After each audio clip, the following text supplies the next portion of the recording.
A diamond can spend 50 years on one hand, pass through an auction, and begin a second life without losing the quality that made it valuable.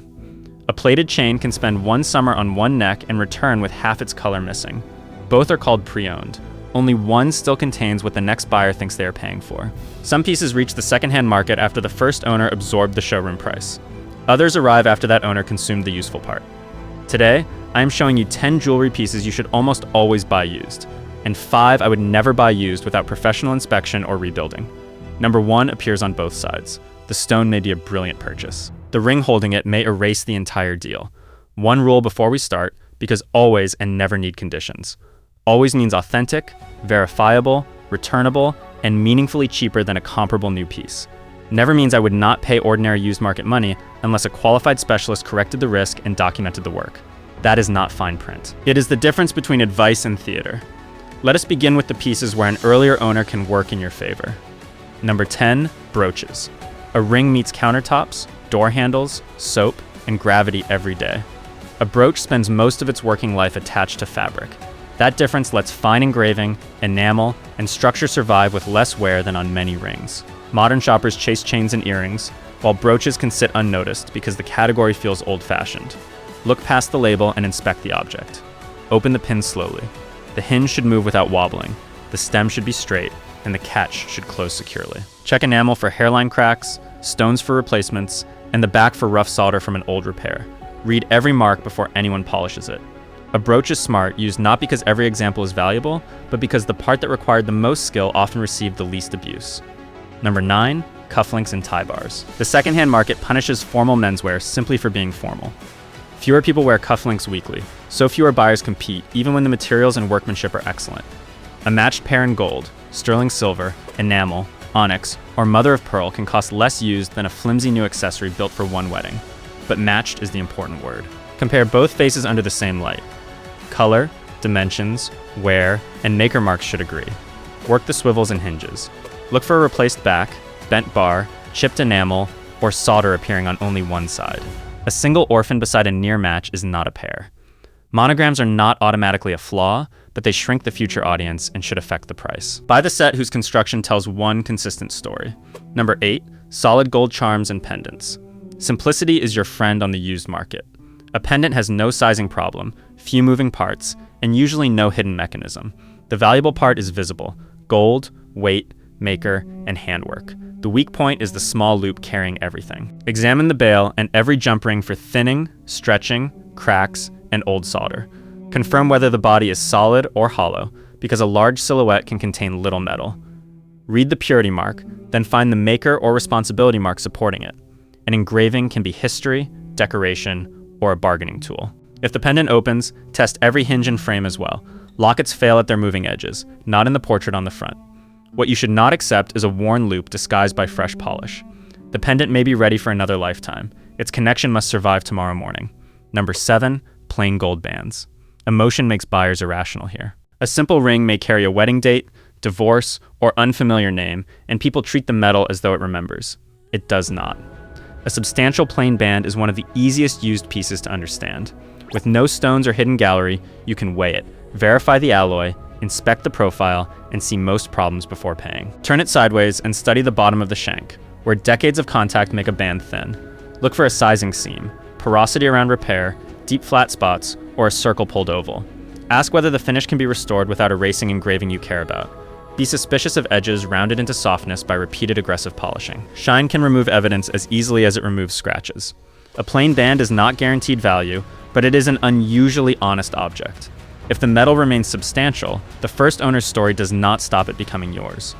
Number 6, substantial sterling silver jewelry. Tarnish scares buyers who confuse a dark surface with a ruined object. Silver reacts with sulfur compounds and forms a layer that may turn yellow, blue, or black. That is not the same as a crack, missing section, or worn plating. But do not attack every dark piece with aggressive polish. Repeated polishing removes some silver and can soften engraving, texture, and maker marks. On a cuff, necklace, or sculptural ring, inspect first and clean later. Look for pitting, stress splits, distorted hinges, and yellow base metal showing through silver plate. Confirm the piece is sterling rather than merely silver-colored. Tarnish alone proves nothing because other metals can darken too. Decide whether dark recesses are dirt, corrosion, or intentional finish. Used silver can deliver exceptional design for the money. The bargain lives in form and workmanship, not in making the object look factory new. Number 5, a substantial solid gold chain with a simple link. Notice every word: substantial, solid, simple. A cable, curb, Rollo, or well-made Figaro chain offers a repeating structure you can inspect link by link. A delicate herringbone, hollow rope, or kinked snake chain belongs elsewhere. Let the chain hang freely. It should fall without a stubborn bend. Run it through your fingers and feel for stiff repairs, flattened links, sharp edges, or a section polished thinner than the rest. Spend extra time near the clasp, where opening, closing, and carrying weight concentrate wear. Test the spring, inspect the end tabs, and search for mismatched solder. A repair does not recreate uninterrupted metal, but a healthy used chain lets you compare weight, purity, and construction directly. By movement, not shine. Correct flow tells you more than a mirror finish. We are halfway through, and notice what has not appeared: luck, secret chemistry, or a seller's story you cannot verify. Every winning category gives you a physical way to inspect the risk. From here, the stakes rise because platinum, diamonds, and famous signatures enter the case. If this kind of breakdown keeps you from learning at the repair bench, subscribe now. The final item is where sentiment causes smart buyers to treat one ring as a single object, when the safest move is to split it into two completely different purchases. Number 4, a plain platinum band. Platinum develops a soft gray patina as wear changes its surface texture. Some owners mistake that for the end of the ring's life and trade in a piece needing refinishing rather than replacement. Plain matters again. I am not describing a fragile antique mounting full of tiny stones, but a substantial band that can be inspected honestly. Confirm the platinum marking. Not every white ring is platinum. Check the bottom for thinning, the circle for distortion, and the interior for repeated sizing. Ask whether refinishing can preserve the profile. Also check for a deep groove where another ring rubbed beside it for years. That hidden contact line can matter more than surface scratches. Shallow patina is cosmetic. A knife-thin shank is structural. You need not erase every sign of an earlier life. You need to know the material giving the ring strength is still present. Number 3, diamond stud earrings. A diamond does not become chemically tired because somebody else wore it. The hardware around it can. Used studs are a two-part decision. Inspect the stones, then the settings as separate purchases. Compare both diamonds face up under neutral light. They should agree in apparent size, color, cut style, and character. Two genuine stones can still make a poor pair. Under magnification, check girdles for chips and facets for abrasion. Test every prong, post, screw thread, friction back, or locking mechanism. Small studs often lack individual laboratory reports, so an independent gemologist matters more than seller paperwork. Larger reported stones should match their records. Never judge them under the seller's spotlight alone. Diffuse daylight exposes a color mismatch that concentrated light can hide. The crystals can be cleaned and verified. Tired backs or settings can be replaced. You are buying a pair, not two survivors pushed into one box. Number 2, signed designer classics. Used is often rational for an established design because the object no longer carries the full boutique experience in its price. But never trust the signature alone. Maker marks, serial numbers, and hallmarks can be copied. Authenticity requires agreement between the mark, weight, dimensions, construction, finish, setting, and known reference details. Look for unauthorized alterations, replacement clasps, missing components, softened edges from over-polishing, and repairs outside the maker's standards. Demand enough return time for independent authentication. Packaging can support a story, but a box can travel without its original bracelet, and a service receipt may tell you more than the box ever could. Never buy on the promise that a signed piece must rise in value. Some references are collectible. Others become ordinary used jewelry with a famous name. Buy a design you would wear even if resale disappeared tomorrow. A logo is evidence only when every physical detail agrees. Number 1, an independently graded diamond center stone. Not a seller's appraisal or a store card calling the ring worth twice the asking price. An independent grading report describes the stone. It does not promise resale value. A diamond can be removed, cleaned, examined, compared with its report, and placed into a setting chosen for a new owner. Check the report through the laboratory's database. If the diamond has a laser inscription, match it under magnification, then compare measurements and identifying characteristics. Have a gemologist inspect the girdle, vulnerable points, and existing chips. Confirm whether the stone is mined or laboratory grown and whether treatment is present. A mounting can limit what a grader sees, so the safest purchase is loose or contingent on independent examination. The report number is only a key to a record. It becomes useful when the measurements, inscription where present, and the actual stone all agree. Many people fear a used center stone because they confuse a proposal's history with a crystal's identity. You are not buying somebody else's relationship. You are buying a verified stone and deciding what it means next. That is the buy side. Its central value can survive an earlier owner: substantial metal, a stable gemstone, craftsmanship, or authenticated design. Now reverse the test. The next 5 depend on remaining service life, hidden wear, or surfaces that cannot be renewed. A low price can be a repair estimate wearing makeup. Number 1 is the exact partner of the diamond we just approved. Avoid number 5, ordinary gold-plated everyday jewelry. Gold plating is real gold, but it is a surface, not the body.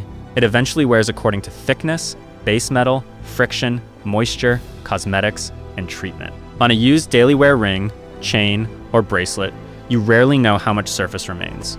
Cleaning and flattering photography can make thin plating look healthy through a return window.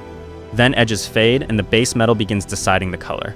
This does not make all vintage costume jewelry worthless. Signed collectibles are bought for design, history, and rarity, not untouched plating. Nor are properly described gold-filled or vermeil pieces identical to ordinary flash plate. I mean, anonymous plated jewelry sold as though the word gold guarantees years of wear. If the listing never states the base metal or plating method, assume the missing information matters. The first owner may already have used the very thing the second buyer is charged for. Avoid number 4, hollow gold chains and bracelets with an unknown repair history. Hollow construction is not fake. The gold may be genuine. The problem is thin walls, which leave less material to absorb a dent, crease, tear, or careless repair. A hollow link may keep a polished exterior while damage travels along a seam or collapses inside a textured pattern. Look for flattened areas, stiffness, lumpy solder, color changes, and a section reflecting light differently from its neighbors. Ask whether it was repaired and by whom. Turn patterned links sideways, because a collapse can hide in the valleys of the design.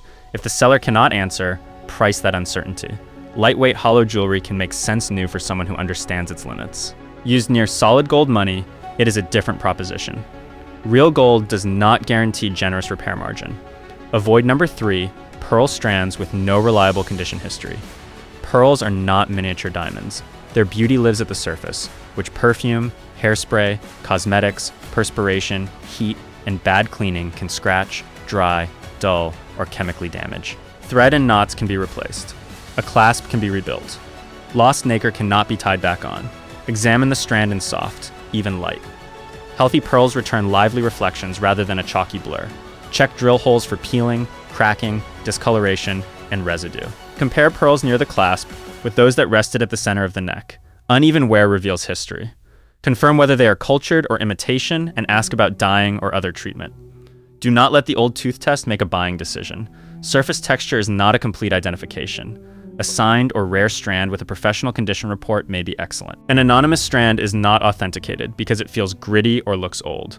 Restringing repairs thread, not luster. Avoid number 2, micro pavé and full eternity rings without documented inspection. These rings turn tiny stones and tiny amounts of metal into continuous sparkle. That beauty depends on engineering no front-facing photograph reveals. Pavé and bead settings require metal to be cut away so diamonds sit close. If the work began too thin, wear reduced the beads, or repair removed more metal, the ring can look complete while retention points are weak. Full eternity construction leaves little plain shank for ordinary resizing. Under magnification, look for uneven beads, gaps, replacement stones of different color or height, chipped melee, distorted channels, and an oval ring. Ask who services it, whether stone loss is covered, and whether the ring has already been resized. A specialist restored ring with written warranty is one thing. A supposed bargain needing only polish may be future benchwork arranged in a circle. Avoid number 1, the worn engagement ring setting. This is the second half of the smartest purchase above. The center diamond may be reusable while its structure has spent decades working. Prongs bend and wear. The lower shank thins. Sizing joints accumulate. Galleries distort. Side stones get replaced. A new head can be soldered onto an old ring and polished until the transition disappears. Old settings are not automatically worthless. Antique workmanship, a signed mount, or family significance may justify restoration, but never confuse bright polish with restored strength.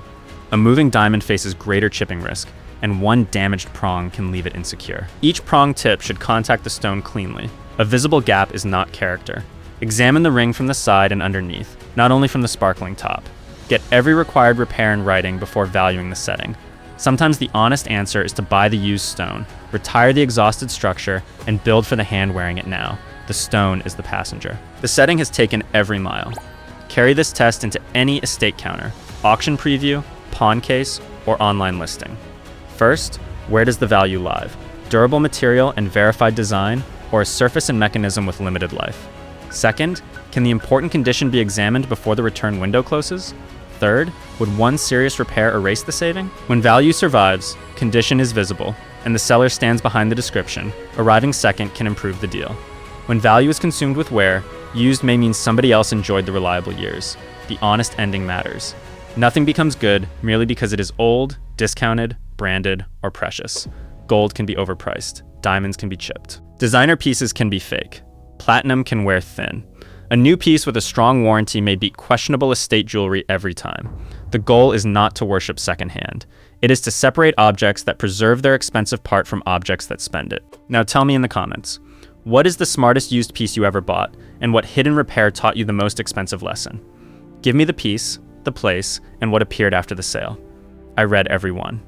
If this changed how you see the estate case, subscribe to Jewel Verdict. The next time a polished ring claims it is almost new, you will know which part of that sentence to inspect.